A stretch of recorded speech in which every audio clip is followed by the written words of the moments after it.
সুবিধা হচ্ছে আপনি যখন এই মেশিনটা এবার টান দিবেন, এটা নিজে নিজে একটা ফোর্স তৈরি করবে। আচ্ছা আচ্ছা আচ্ছা আমি যে টানলাম না, একটা ফোর্স তৈরি করে। আচ্ছা, তাহলে এখানে একটা ক্যাম আছে, ক্যামের ঘূর্ণায়মান হয়, এই কারণে মালটা অর্ধেক শক্তিতে মালটা কাটে।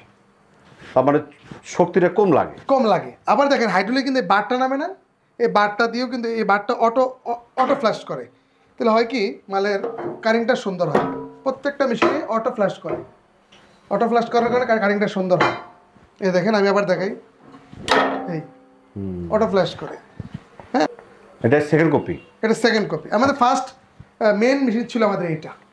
আচ্ছা আচ্ছা, প্রথম আমরা এটা লঞ্চ করছি, তারপরে সেকেন্ড হচ্ছে এটা ক্যাম, এটা হলো আপনার ক্যাম দিয়ে করা, ক্যাম সাইড ক্যাম। এটা হচ্ছে অটো বেয়ারিং, আর এটা হচ্ছে কার্ভ মডেল আর কি।